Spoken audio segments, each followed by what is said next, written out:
What if I told you that the reason I'm still alive at 91 years old is because someone else died in my place, and the world never noticed? My name was supposed to be printed on a passenger list in April of 1912. First class, Southampton departure. Destination New York, the RMS Titanic.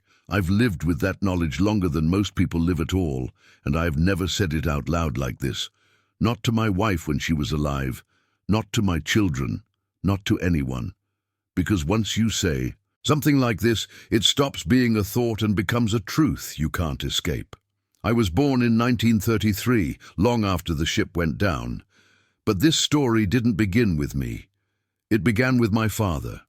He was 23 years old in 1912, a young clerk from Liverpool with borrowed money, borrowed confidence, and a single ticket that was meant to change his life forever.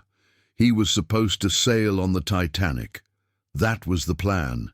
That was the future. And according to every document that should matter, he did.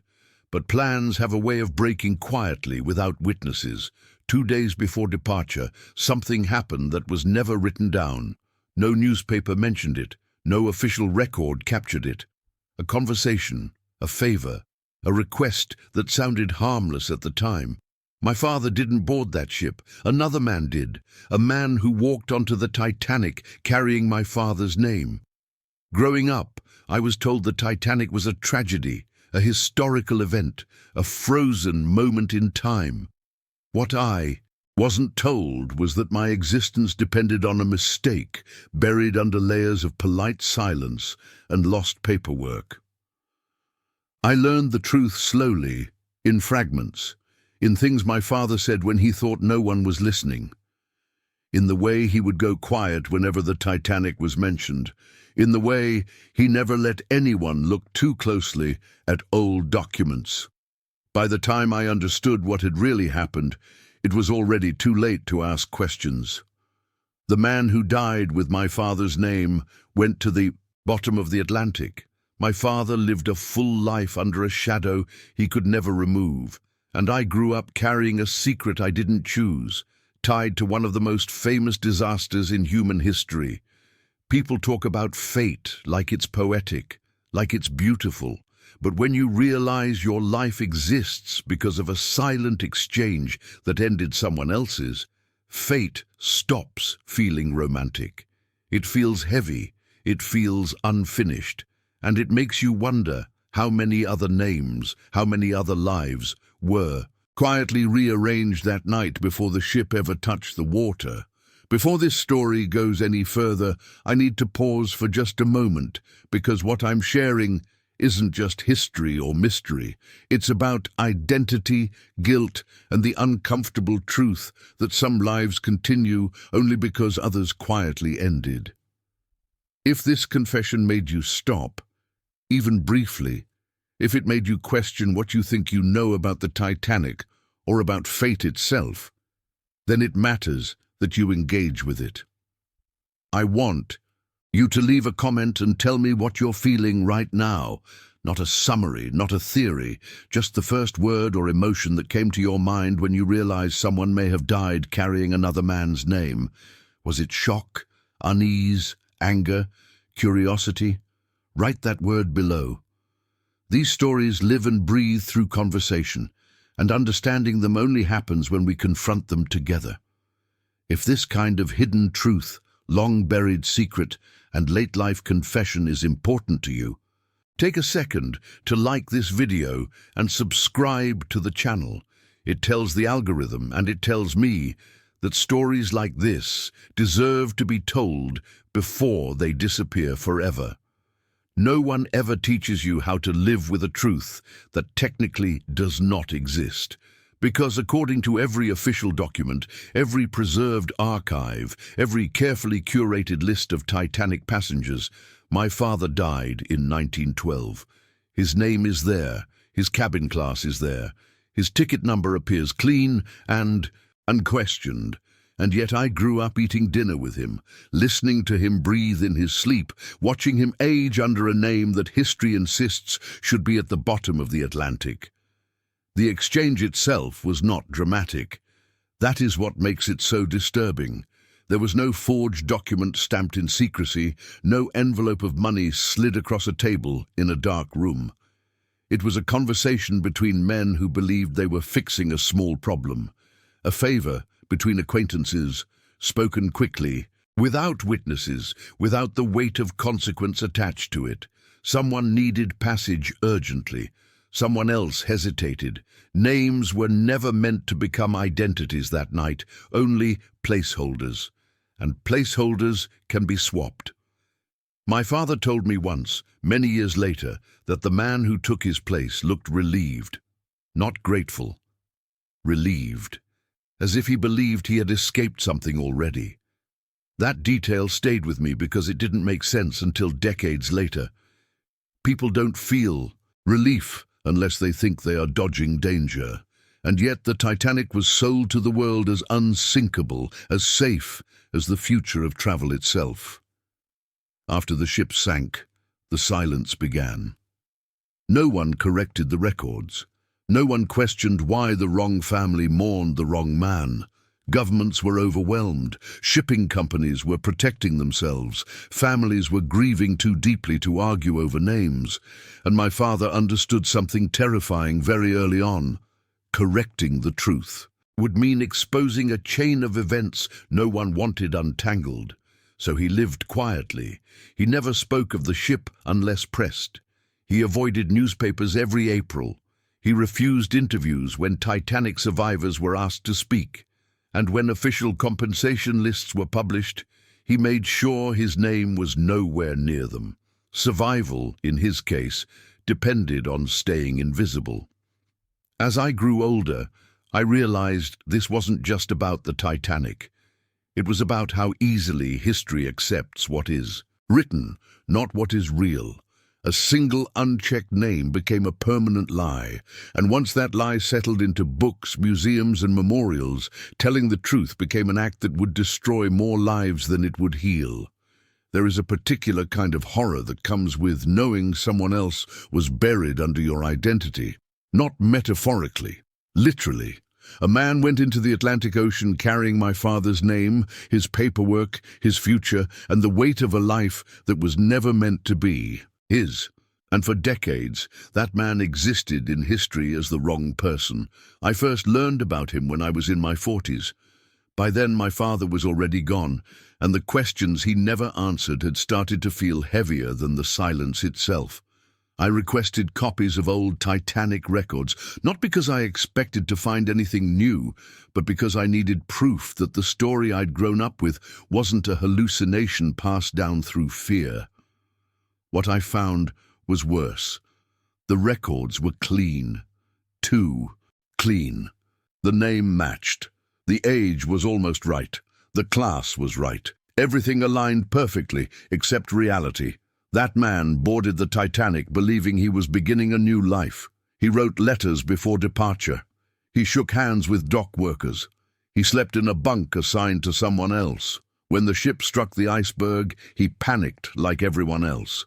And when the water rose, no one asked him to prove who he was. No one questioned the name he gave. In chaos, identity collapses into whatever you say out loud. Sometimes I imagine his final moments, not because I want to, but because my mind refuses to stop. Did he think about the person whose name he carried? Did he realize as the ship tilted that history would never know him for who he truly was? Or did he believe, until the very end, that he had simply borrowed a name temporarily and would return it later? What haunts me most is that his family mourned someone who technically never existed. They stood at memorials, read lists of the dead, and pointed to a name that should not have been theirs to grieve. Meanwhile, my family lived quietly, protected by a lie that could never be corrected without reopening wounds across continents. People assume guilt fades with time. It doesn't. It mutates. It becomes something you carry silently, something that reshapes how you see survival itself. Because surviving at the cost of another man's erased identity doesn't feel like luck. It feels like a debt with no possible payment. Guilt does not announce itself loudly. It settles in slowly, like moisture seeping into walls, invisible at first, then impossible to ignore once the damage is done. I grew up in a household where survival was never celebrated. My father never spoke of luck. He never used words like miracle or blessing. He lived as if staying alive required constant restraint, as if joy itself might draw attention and undo the fragile balance that kept the truth buried. As a child, I sensed it without understanding it. We did not linger in crowds. We did not talk about the past in public places. Certain questions were answered with silence instead of anger, which was somehow more frightening. When the Titanic was mentioned in school, my father would leave the room, not abruptly, quietly, as if even proximity to the story could summon consequences. It took me years to realize that guilt was not something he felt for surviving. It was something he felt for continuing. Every birthday, every promotion, every moment of ordinary happiness carried a shadow. Another man did not get these things. Another family did not get a future, and there was no moral framework that made sense of that exchange. No justification, no lesson. Just an imbalance that could never be corrected. As I grew older, the guilt became mine as well, not because I caused anything, but because inheritance does not only pass down names and money, it passes down silence, fear, the instinct to disappear when attention gets too close. I built a life carefully. I avoided risks. I avoided recognition. I avoided telling stories that might lead someone to ask the wrong question.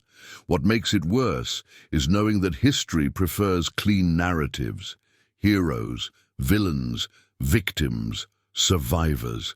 There is no category for people who lived because of an administrative ghost, a quiet exchange that dissolved a real person into paperwork.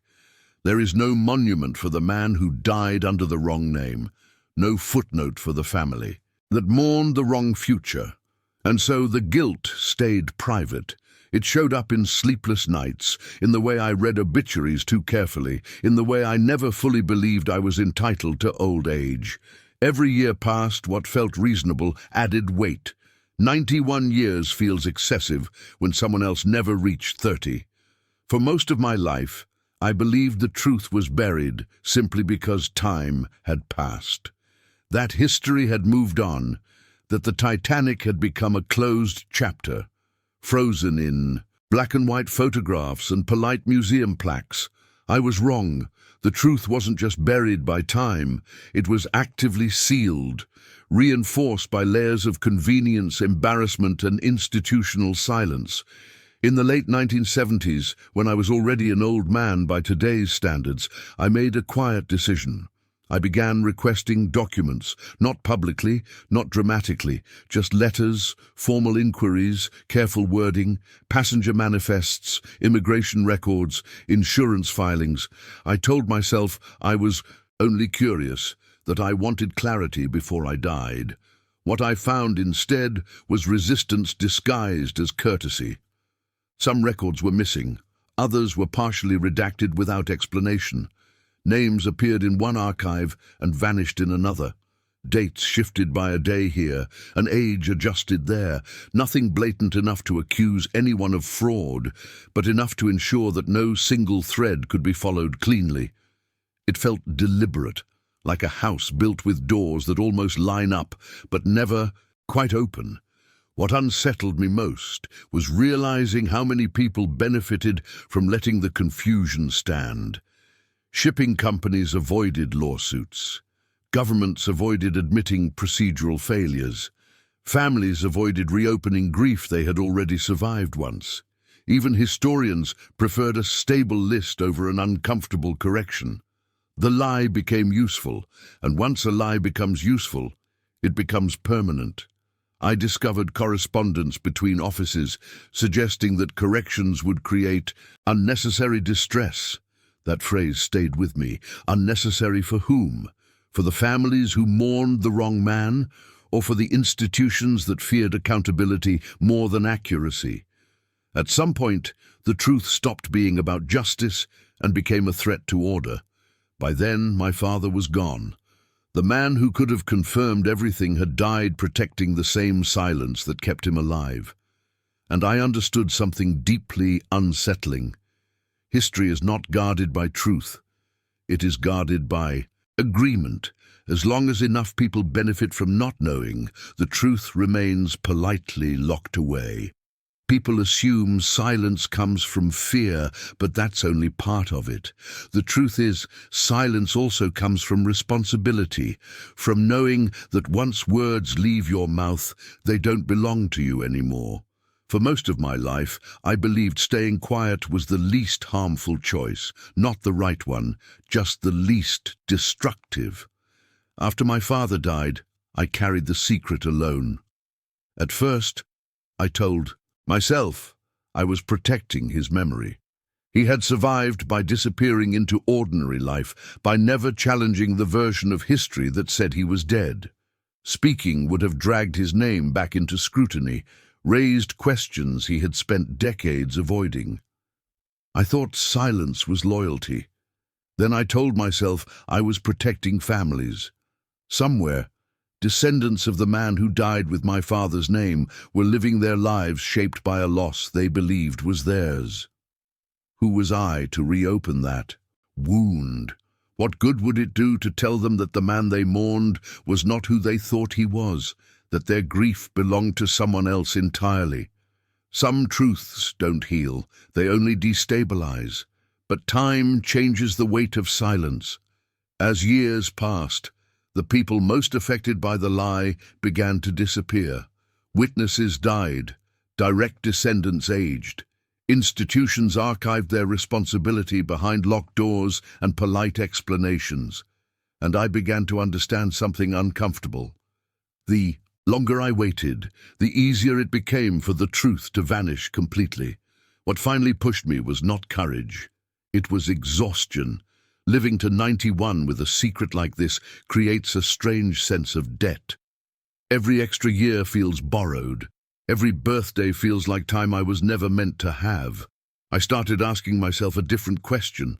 Not, who would this hurt, but what happens if this is never said at all? History would remain clean, simple, wrong, and one man would stay erased forever, remembered only as someone else. That felt heavier than the consequences of speaking. I am not looking for forgiveness. I am not asking anyone to rewrite textbooks or dismantle memorials. I am telling this because silence should not be the final author of truth. I waited because I believed it was safer. I am speaking now because I finally understand that some truths are meant to surface only when the cost of hiding them becomes greater than the cost of revealing them. There is one final detail I have avoided until now, not because it is dramatic, but because it is precise. And precise truths are the hardest to dismiss. In the early 1980s, during one of my last attempts to quietly trace the paper trail, I was shown something I was never meant to keep. Not a document I could copy, not a record I could request again, just a page briefly placed in front of me, then taken away. It was an internal shipping ledger, not the public passenger manifest, but a working list used. Days before departure, the kind meant to be temporary, the kind that gets destroyed once the ship sails. On that page, my father's name appeared twice, once with the correct age and hometown, and once crossed out, reassigned, rewritten in a different hand. The handwriting mattered. It matched no official clerk. It matched someone correcting a problem quickly, not documenting a fact. That was the moment everything clicked. This was not a random mistake. It was not chaos. It was a deliberate correction made to solve an immediate issue, likely involving class quotas, financial arrangements, or last-minute substitutions that were more common than people want to admit. The Titanic was not just a ship. It was a floating hierarchy, managed by humans making imperfect decisions under pressure. The man who died under my father's name was not an accident of fate. He was a solution, a convenient replacement in a system that valued order over identity. And once the ship sank, correcting that choice would have exposed how fragile the entire process really was. So the system did what systems always do. It protected itself. This changes how I see the Titanic, not as a singular tragedy frozen in time, but as a culmination of small decisions, quiet exchanges, and administrative shortcuts that became irreversible once the iceberg was hit. History prefers disasters to feel inevitable.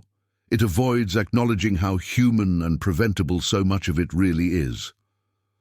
I am 91 years old now. I do not expect this confession to change monuments or textbooks, but I hope it changes how you think about certainty, about records, about the idea that history is fixed simply because it is written down.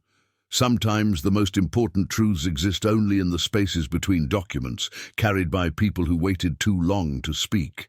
If you stayed with me until the end of this confession, thank you, truly. Stories like this survive only because someone is willing to listen all the way through, even when the truth is uncomfortable. If you made it this far, you are part of the small group that understands why buried secrets matter and why some truths wait decades before they surface. If you haven't already, subscribe to this channel. These are not just stories, they are final confessions, hidden histories, and truths that were never meant to be public. Liking this video helps make sure these voices are not lost again. I want you to leave a comment so I know you were here until the very end. Comment exactly this phrase: "He lived under someone else's name." That comment tells me you understood what this story was really about. And when you're done, don't stop here. Watch the next video appearing on your screen now. Another confession is waiting, and once you start hearing these truths, you'll realize how many of them were never supposed to be told.